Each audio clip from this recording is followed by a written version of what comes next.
Welcome to Red Eye. Hello, everyone. I am Tom Shillue. Let's check in with TV's Andy Levy at the Red Eye Tease Deck. Andy? Thanks, Tom. Coming up on the big show, the White House says the war on ISIS is actually a war of narratives. See how many different ways our panelists can find to call this dumb straight ahead. Plus, during her Emmy acceptance speech, Transparent director Jill Soloway chants, "Topple the patriarchy, topple the patriarchy." That's right, your days as host are numbered, Tom Shillue. And finally, a blindfold and a gun. No, it's not a weekend getaway with Ambassador John Bolton. It's the latest political ad out of Missouri. Okay, it's also a weekend getaway with Ambassador Bolton. Back to you, Tom. Thank you, Andy. Let's welcome our guests. She's bubblier than a fizzy lifting drink. Entertainment correspondent Jill Dobson. He looks good in any suit. Hearts, diamonds, spades, clubs. Comedian and Brooklyn TV host Greg Johnson. Thank you, Tom. She's a Tony voter. I wonder if she voted for Robbins or Danza this year. Ooh. Fox business anchor Liz Claman. And he was a recess appointment in the Bush administration. I believe that put him in charge of tetherball. Sitting right next to me, former U.S. ambassador to the United Nations and Fox News contributor John Bolton. Okay, let's start the show. The terrorists are listening to what we say, and they find Donald Trump very rude.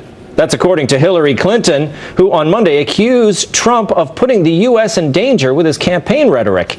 In the aftermath of bombings in New York and New Jersey, Clinton said the GOP nominee has helped ISIS frame their attacks as part of a war between Islam and the West.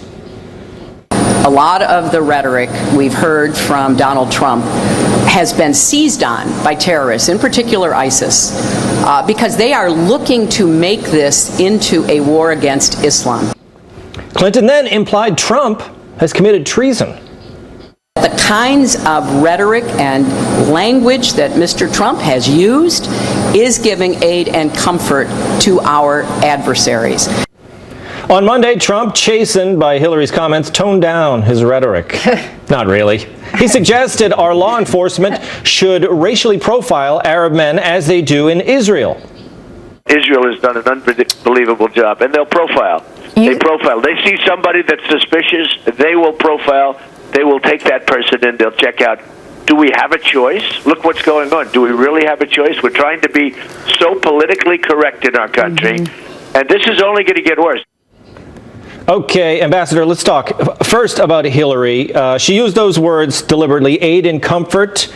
Is Trump, with his rhetoric, giving aid and comfort to ISIS? No, of course. This is not only silly, it's an act of desperation on her part, because it rests on the assumption that Trump is condemning all Muslims. And I don't know how many times we have to go through this when he says radical Islamic terrorism. He's not talking about all Muslims. Maybe she doesn't understand that. But it's something that I think also reflects on her part utter disdain for Muslims around the world. Nobody knows better the price of Islamic terrorism than Muslims, who have been the principal victims of it. King Abdullah of Jordan calls this a civil war within Islam. So if it's good enough for King Abdullah, why isn't it good enough for Hillary Clinton and Barack Obama? Why isn't it, Liz? What's she getting at then? I mean, is this going to help her electorally? This, accusing him of treason, essentially? Well, I don't know what it's going to do. I don't know why she's doing it. I mean, I think in that same speech she called Donald Trump the recruiting sergeant for ISIS. Well, in the past, he's called her the founder of ISIS. So, I mean, that leaves Gary Johnson with what, the head of HR? I mean, exactly. Really ridiculous. None of this helps squish ISIS. We need to squish them, squash them, kill them. Yeah. And none of this discussion actually does that. So I really don't see where any of this moves the ball forward when it comes to eliminating this threat.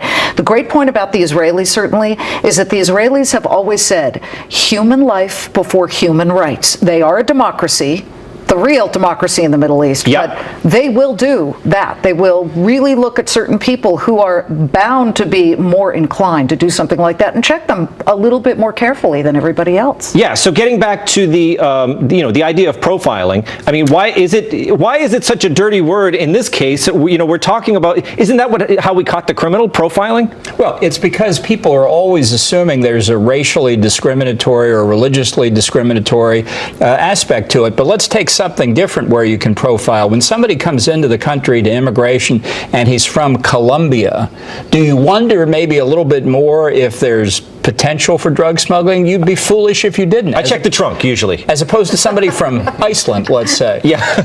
So I think this is what the Israelis do, and they're rigorous on everybody. I always have trouble getting into and out of Israel because they look for people that they think could potentially cause trouble. Why not? Why shouldn't they? Why shouldn't they? Greg, you actually profile Icelanders as well, don't you?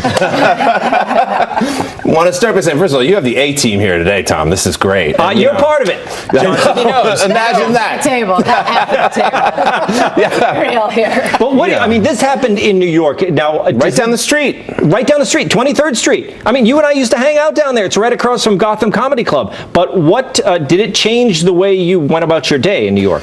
It has, yeah. I mean, we usually come on here, we talk about hysterical stuff and have a laugh, but this is a sad day for me. I have to agree with Liz a little bit here. I don't think the infighting does anything to defeat ISIS. It's like mom and dad bickering when all I need is a hug.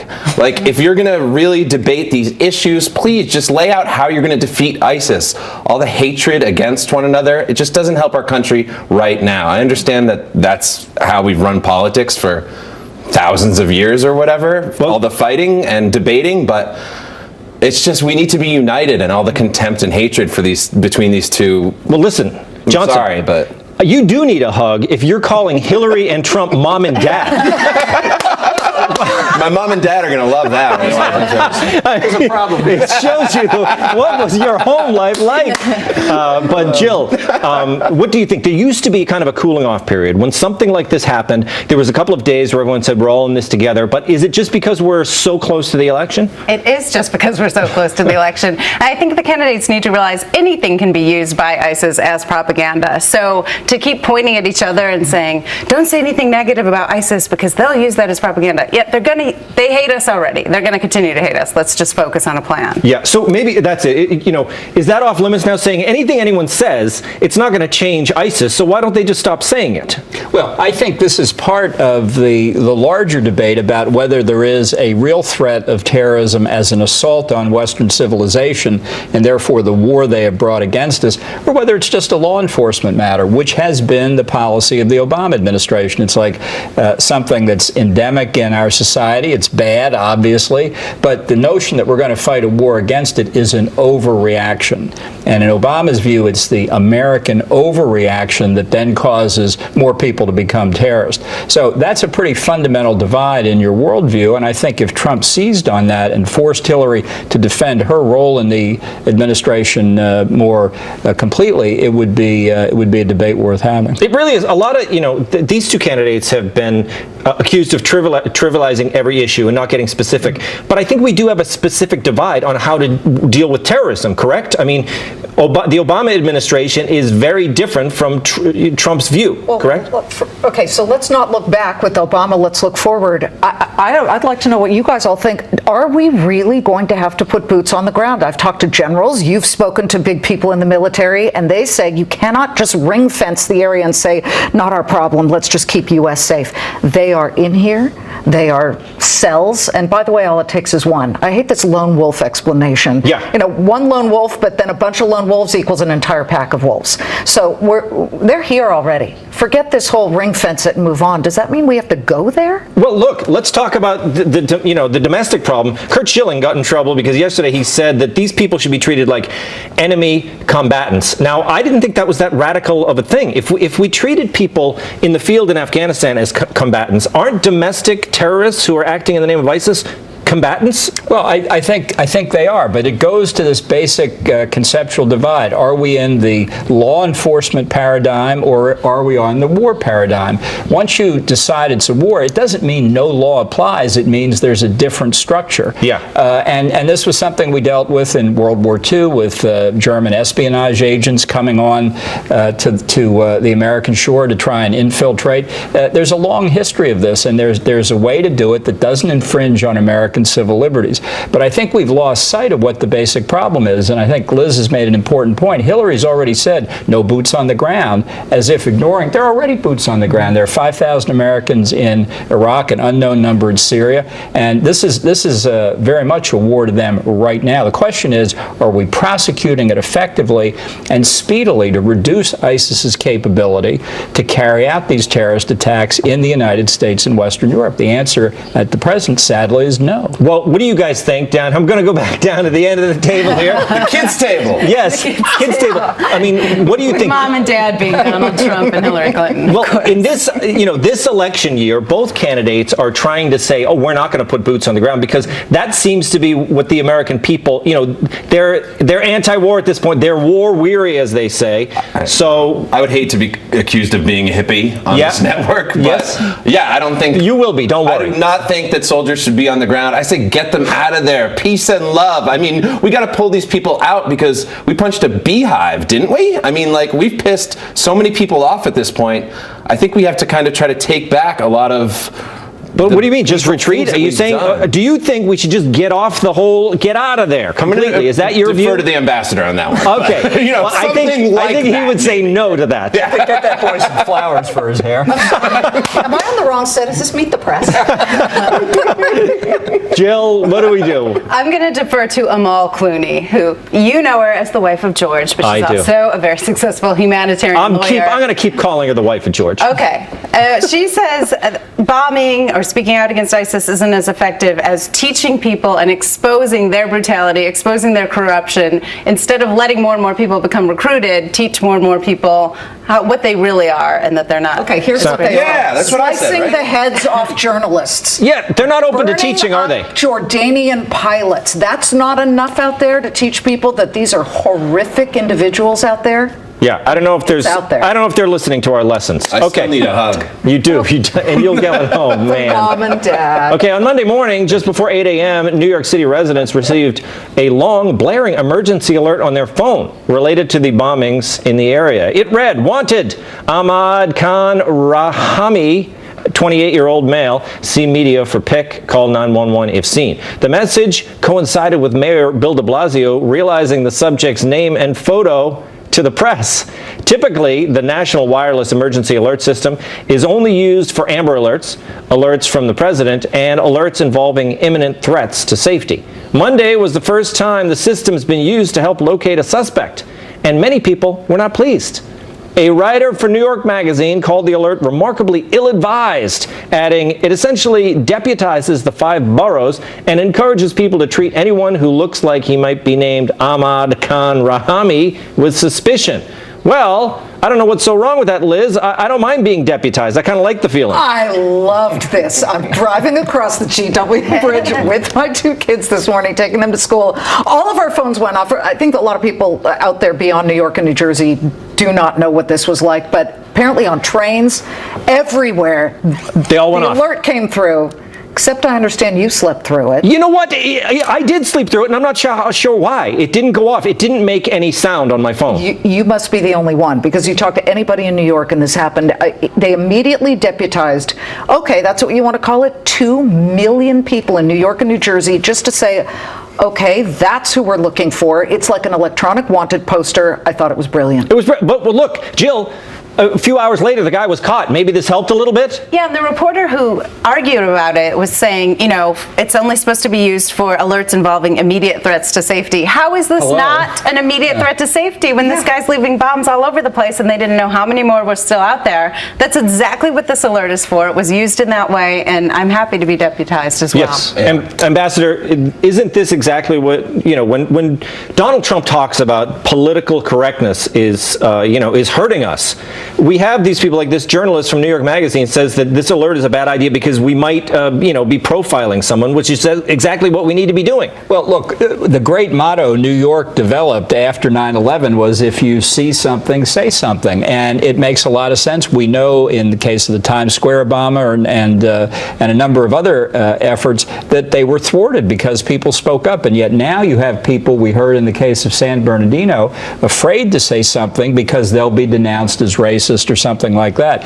I think you've got to get past the political correctness and look at reality. It's not a world of dog whistles. It's a world where innocent people are at risk of being killed or badly wounded. And that's what we all need to try and prevent and focus on what the harm is. There you go. Johnson, look, the people, there were some people who saw suspicious activity and they didn't say anything. They reported after the bombs went off. They said, hey, we saw somebody suspicious. Yeah. If more people were vigilant at the time, maybe they would have gotten to them sooner, right? Yeah, and I think this is effective in getting the word out. I just think the language needs to be tweaked and improved a little bit. I mean, like, we're looking for a Muslim. Google him. Like, it basically said check the internet to look for the picture. What, you wanted a picture? Why not send a picture? And why say call 911 if seen? I called 911 and said, yeah, I got the text. I got this text 4 times. I'm not making that up. My phone made a sound that I had never heard before. I had 4 separate panic attacks, and I thought I was in trouble. But I wasn't. They were just saying, we're looking for this Muslim man. Yeah. Call 911 if seen. I texted back, new phone, who dis? Yeah. Did you did you try to go back to sleep between each message? I did, but I had dogs in the apartment. Forget it. I don't know. It's too much. Okay. Well, I say keep the alerts up, but just, take Johnson off your list. Well, and also, what if a lot of people shut this off because they don't, like, what if half the people who got it are like, oh, I don't want these alerts anymore? I almost tried to do that because I got a panic attack. To begin with? Is it voter registration or what is it? Almost everyone got. Did you get the alert? No, but I'm from Bethesda. Okay, that's it. There's your problem. New York or New Jersey. What do you call it? Phone, yes. Yeah, exactly. Then you got it. So yes. that's about 2 million people who got it at 8 a.m. simultaneously. So you make 2 more million people aware. And listen, I get these alerts when there's going to be extra wind in the area. They say high winds, there's an alert. I would rather get it in the case of terrorism. Imminent. So yes, I like these things. Okay, coming up. Did last night's Emmy Award winners use their speeches to thank God or hate white men? The unshocking answer next.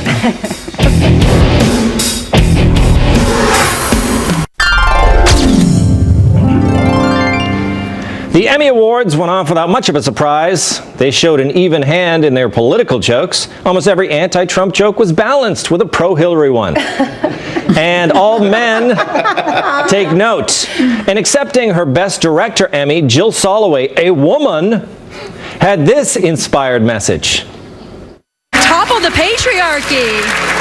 Topple the patriarchy!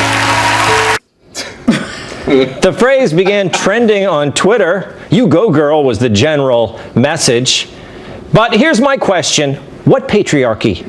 Is there any patriarchy around for these people to topple? Where is it? These guys didn't win any Emmys. These guys did. I much preferred the elites of yesteryear with their top hats and cigarette holders looking down on the rest of the world and laughing. At least they were relishing their power. This Hollywood crowd is sitting at the top of the heap, looking down, and they're still complaining. They still think they are the victims. I think we better bring back the patriarchy just to give them something to complain about. It's the only thing they're good at. Jill, these are your people. These are my people. I loved the Emmys. The Emmys were fun, right? Minute. A lot of fun. It was great, and I was happy to topple the patriarchy. I was just going with whatever they told me, but she didn't give any specifics. I don't know how to do it. I don't know what to do. Yeah, I mean, she should lay out a plan, shouldn't she? Just topple the patriarchy. Yeah, Topple the patriarchy. she seemed to be doing it in kind of fun. I mean, I almost thought she was joking when she said it, because the way she said it, it sounded kind of like, this is silly or whatever, and then people smiled. But the reaction on Twitter, people took it so seriously. They said, this is such a great message. I'm crying, I'm weeping. Jill Soloway, topple the patriarchy. Johnson, I mean, what's going on? I mean, it's just sad that you came of age when the patriarchy was just leaving. I was hoping that you would come out next and win an Emmy and say, retain the patriarchy, you know what I mean? I'm like, where's Tom when we need him? I know, it's sad. It's hard for me. I mean, I support her right to say it, but I was a little conflicted, like, yeah, I suck. Men suck, right? Yeah? I mean, in all honesty, I support her right to say this, obviously. And I thought there are nice, genuine moments within the Emmys like this when she seemed kind of genuinely very pleased to win and kind of off the cuff with her thoughtful speech. That's all I'm going to say. You thought it was you thought that speech was off the cuff? A little bit. If you watch it, she kind of seems very emotional when she wins. Yes. And when she fit in Topple the Patriarchy, she was getting played off with the music, so she just had to like fit in something that would make us upset. Yes. Okay. Well, what do you think, Liz? Do you agree with me? I don't see any patriarchy anywhere. It's not. She was sitting there yelling, "Topple the patriarchy." I'm thinking, topple your stylist. I mean, what was that outfit? I mean, in and of itself, the suit's fine. The shirt's fine. That little string tie thing, semi-okay. But altogether, it's a whole lot of crazy. You think it's all too much? Listen, congratulations, she's winning. But it's true. You're still complaining. You're getting a lot of money. You're doing just fine. No one's holding you back. And it's a great show. It's a great show. Everybody loves it. But come on. I mean, the Emmys are supposed to be all glittery. John, do you like transparent? Well, Ambassador, you usually watch the Emmys while drinking white wine with your friends. Am I right? Yeah. This is the umpteenth straight year in a row I have not watched the Emmys. I don't get out very much, but I'm glad that she's focused on toppling the patriarchy, because as left wing as she sounds, the more she worries about that, the less I'm worried she's going to have any real influence. Well, look, I mean, I just don't. Where are we now, Liz, in this whole patriarchy thing? Like I said, I feel like if you believe that the patriarchy should be toppled, I feel like your work is done. Am I correct? Well, true feminism is really just meritocracy. Whoever the best person is for the job, man or woman, get it. And she has done quite well. Doing well. Yeah, topple the patriarchy. I say it's toppled. I just wanted to see the outfits, and I didn't want to see that one. But let's talk about outfits. Is there any better example of toppling the patriarchy and the New World Order than this controversy? Matt LeBlanc, or as I call him in English, the White Matt, is such a repugnant sexist that he openly admits he likes naked women. Here he is talking about Game of Thrones star Emilia Clarke. Are you a big Game of Thrones fan, are you, Matt? This is kind of what this whole thing was about. Yeah, I saw the first season and then kind of fell out of touch with it. So, and I guess that's when she started getting naked. So I need to catch up.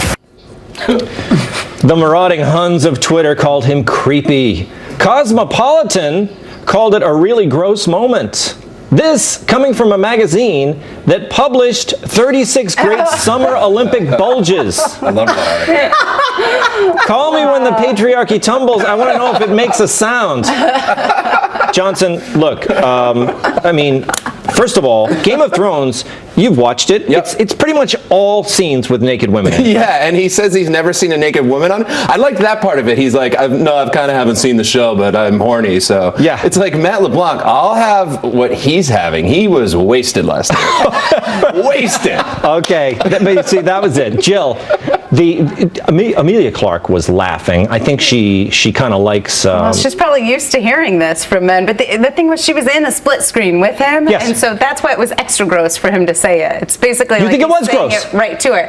Oh yeah, it definitely struck me as gross. Like, yes, anyone who's seen Game of Thrones has seen her naked, but you don't need to say it to her when you're on live television. I don't understand. I mean, she's naked. I mean, she's naked and on fire. It's like she celebrates it. She said it was empowering to be naked in the show. She talks about it all the time herself, but he can't bring it up. A guy who loves naked women. I interviewed her recently, and I did not bring up her nudity. You didn't? So I feel like one can speak to Emilia Clarke without saying, I saw you naked. Joey from Friends. Right. He's like, how you doing? Exactly. Jinx. How you wow. It seemed I think planned. she was the creepy one. She was all fangirl with him. She was? Yeah. She's almost like a stalker of his. Weirdo. Yeah. Ambassador. Ambassador, look, is this going to cause you to cancel your subscription to Cosmopolitan? Let me tell you, what I'm irritated about was that they edited out their discussion of strategic nuclear weapons. And I just think if that had been in there, it would have been a completely different take. Yes, although it would have been just as controversial. All right, coming up, TV's Andy Levy returns with the Emmy Award-winning halftime segment. And don't forget, the Red Eye Podcast is back. Subscribe on iTunes and at foxnewsradio.com. Welcome back. It's time to find out what we got wrong and what we missed from TV's Andy Levy over in the Red Eye News Deck. Hey, Andy. Hey, Tom. Thanks for trying to learn my name. I know. Unbelievable. Presidential candidates' war of words over terror. Tom, you said Trump suggested our law enforcement should racially profile Arab men as they do in Israel. Yeah. To be fair, Trump never said Arab men, and as Ambassador Bolton pointed out later, Israel is strict on everyone, and I believe they do what's known as behavioral profiling. I see. Although, do you think Trump was talking about behavioral profiling? I don't think he was, and I think, and I know you won't believe this coming from me, I think maybe he doesn't understand what the Israelis do. I think he Ambassador, knows. am I wrong about this? You're probably wrong. Yeah, I think he understands, but it's the reason that it's hard to explain to people that you're not profiling on the basis of race or sex or something like that. That you're looking for people who look shifty or give some reason they're obstreperous or not cooperative. That's what they're going after. You mean behavioral profiling? Yeah, exactly. That's what I said, and then you said I was wrong. You were wrong about Trump. Oh, okay. I really wasn't. Shall we do that again? No. I was not wrong about Trump. Ambassador, you said That's you don't a real know. comeback, I got to say. Thank you. Thank you very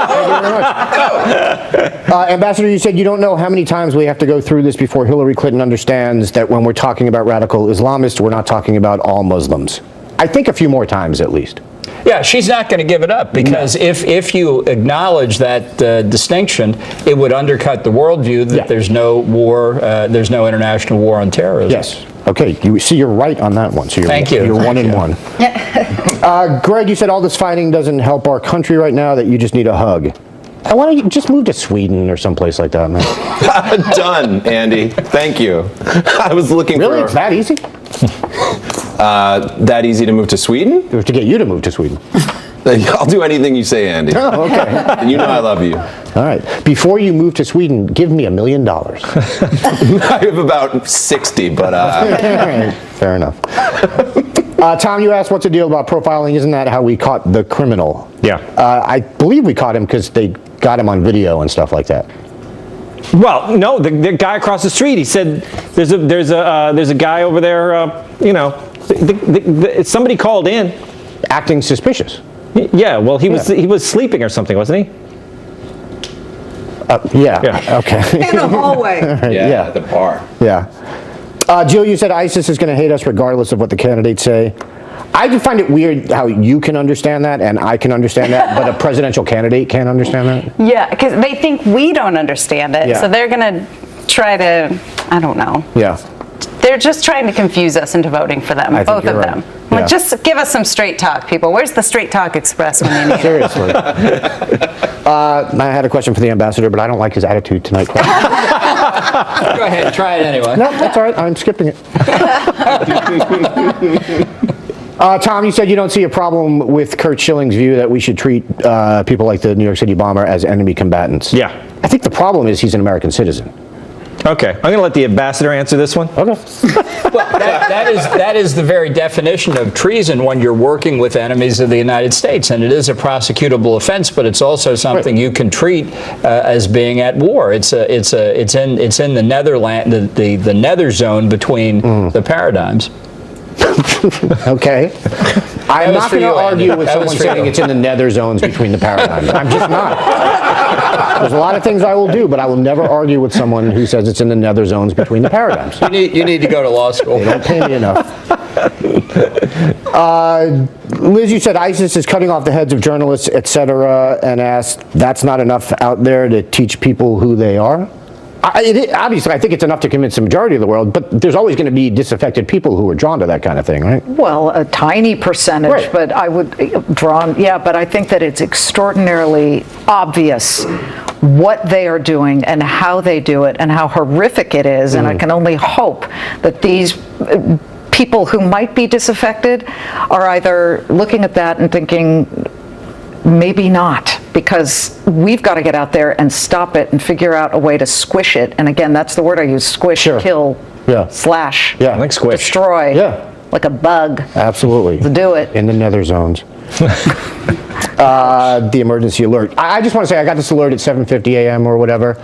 Then I went back to bed, and then I woke up later and checked Twitter and saw that they had caught the guy. My point being, it's clear that my decision to go back to sleep was justified. You were part of the solution, I think I was, yes. Yes. Greg, you said the language of these alerts needs to be tweaked. You referenced the part where it said, see media for pic is what it said. And you said, why can't they just include a picture? Believe it or not, they don't have the technology. These WEAs, these wireless emergency alerts, are limited to 90 characters of text only. What? I can text a picture. Yeah, I know. Yeah. Not to brag. Yeah. That's crazy. See, they should tweak that, shouldn't they? They could include a picture and a little more information. They should ask Anthony Weiner. He'll teach them how to do it. Oh, exactly. Oh. The Emmy stuff. Thank you. Atomic laughs. Yeah. Semi-decent.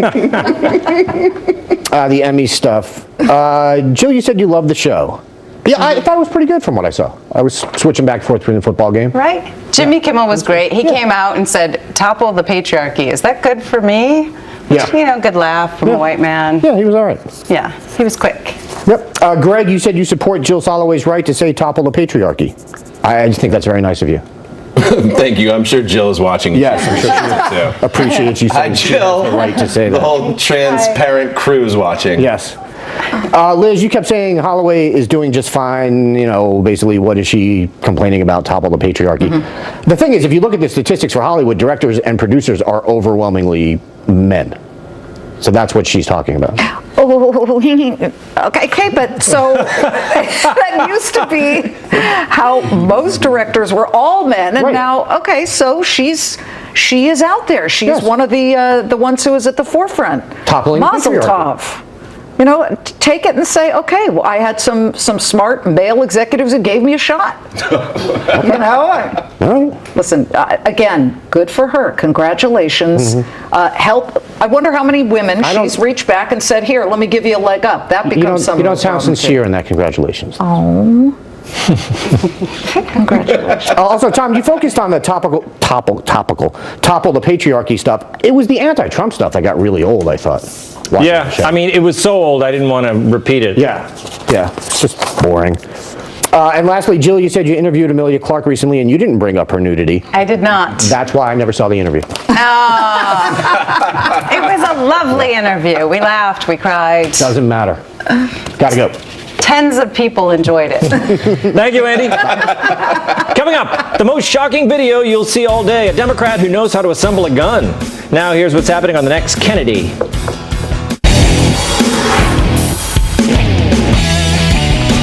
A Missouri Democrat has released an ad showing him assembling a rifle blindfolded. Typical Democrat. Jason Kander is running for Senate against GOP incumbent Roy Blunt, who has attacked him for promoting background checks. Here's the ad. I'm Jason Kander, and Senator Blunt has been attacking me on guns. Well, in the Army, I learned how to use and respect my rifle. In Afghanistan, I'd volunteer to be an extra gun in a convoy of unarmored SUVs. And in the state legislature, I supported Second Amendment rights. I also believe in background checks so that terrorists can't get their hands on one of these. I approve this message because I'd like to see Senator Blunt do this. The NRA isn't impressed. They tweeted, Jason Kander isn't the first anti-gun politician who thinks he can fool voters into thinking he supports the Second Amendment. It's true. I was suspicious, so I played the ad backwards. He dismantles the gun and reveals his true intentions. Democrats will dismantle your guns. I buried malt. Turn me on dead men. They're always, it's amazing, Liz, what you find out when you play things backwards, isn't it? This is an amazing ad. I watched it several times. I thought whoever put this ad together, that was very smart. The guy has served. Yeah. He can do this thing that you learn how to do in the military, you know, putting a rifle together, and I thought it was great. Good for him. I don't know why the NRA is that upset, because all the way back, I think, to 1999, we've covered this extensively. Wayne LaPierre was saying he's for reasonable background checks of prospective gun owners. I don't see the issue here. Yes. Well, the issue is, what is the issue, Ambassador? I think it's the specific background check that this guy is in favor of, that the NRA is against, correct? Yeah, well, that's why he doesn't get into the specifics of the questions that are being asked or the constraints that are being put on would-be gun purchasers. But it's also not the first time that they've had Democrats using weapons. Remember Joe Manchin firing a rifle at a bill that would regulate coal in West Virginia. So you get a twofer for that one. You're pro-coal and pro-gun at the same time. Look, this is an indication of the strength of the feeling of the pro-gun lobby. I don't think it's going to succeed. I think Blunt's going to win handily. So they need to try something else. else, this guy could go and get a new profession, though. He can put things together blindfolded. Yeah, it's a pretty good skill, right, Jill? And I think politically, this was pretty savvy, right? He says, I'd like to see Blunt do this, and I don't think Blunt can do it. Yeah, and he's able to speak well while doing that. I mean, most of us can't even speak well when we aren't trying to assemble something with the blindfold. He had to memorize. I didn't even think of that. He didn't have any teleprompter. Right, he did quite well. So he can speak, he can assemble a gun, he has served. It sends a lot of messages out there. It's a pretty strong ad. Greg, I think that if he wanted to be really macho, though, he should have used like a bandana. Isn't it like one of those sleep masks you get on the airlines? Looks like it's his wife's or something. No offense. Padded. Scented. How could somebody anti-gun be able to do that? That was the craziest video I've ever seen. Awesome. Well, there's also, as you entertainment people know, when John Wayne wore a patch in True Grit, the difference of the size of the fabric, he could see through it. I love that. He just said, when you people know. I don't know. I don't entertainment people, Jill knows John Wayne. I think you guys remember True Grit, so he could see through that. I see. Interesting. So are you saying this guy might have been cheating? I think somebody should investigate it. Exactly. Okay. InfoWars, get on it. Coming up, the never-ending pasta bowl, followed by the never-ending stomachache.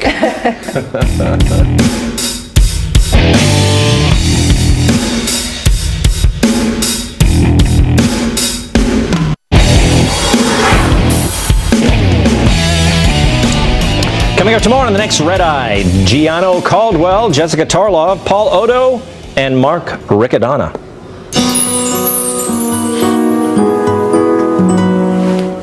Olive Garden's never-ending pasta bowl promotion is back, and I'm sure the restaurant chain doesn't want this to get out, but the unlimited pasta passes are so in demand, they're selling on eBay for $4,500. Olive Garden, which is named after its founder, Gary Olive, put 21,000 passes up for sale for $100 a pop, and they reportedly sold out in about 2 seconds.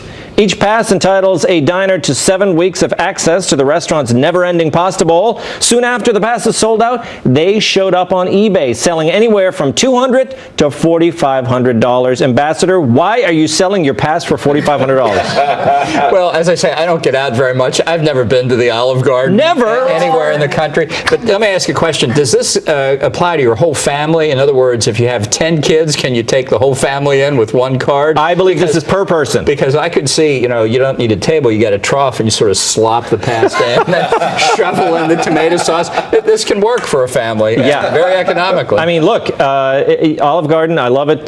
Johnson, what do you think? I mean, this would be great for a guy like you on the road. You'd think so, but you'd have to spend $90 a day on Olive Garden to justify 7 weeks of all you can eat. That makes no sense. Yeah. And how did it sell? Wow. I did the math. How did it sell out in 2 seconds? There were all those people there with thousands of dollars ready to go and buy an O Garden pass? That makes no sense. Get out of here with this. No, I think, this is what happens. You put the things on sale, and it's the internet. These things can happen fast, right, Jill? There's some sort of bot that bought them all up, obviously. And they're doing this with Adele tickets. They're doing this in the entertainment world as well. And it's not cool, bot. It's not. Just let us buy what we want to buy. Come on. Look, I think it's worth it. $90. I mean, you're talking about if you go in there and you really wolf down the pasta. Yeah, you have to really try. It's easy to drop $100 at a restaurant, isn't it, Liz? Be grieved by the cement workers union for using a trowel without a union card, just shoving it in. I looked on eBay at other things that were $4,500 that you could spend on. Yeah. A vintage Rolex or a used cellulite smoothing machine. Ooh. Really? Yeah. Wait a minute. Used? Yeah, you're going to need that. Yeah. I mean, do you have that much pasta? I mean, those need things it. last forever, but Olive Garden pasta bowls, it's over in 7 weeks. Look, I think that, obviously, I don't know why you've never been there. This is great. A cellulite what? Smoothing machine. Write it down for me. What am I missing here? Cellulite smoothing machine. I mean, it's great. Sometimes it's a great thing to bring to a party, and you ask a girl, hey, you want some smoothing done or whatever? It's really. It might be worth the $4,500. Write it down. Write it down. Yeah, you don't want to do your own smoothing, right? You got to get a guy to do it. Or best offer, so there's that. Very special thanks to my entire panel. Let's go. Jill Dobson, Greg Johnson, Liz Claman, and Ambassador John Bolton. That does it for me, Tom Shillue. I'll see you next time.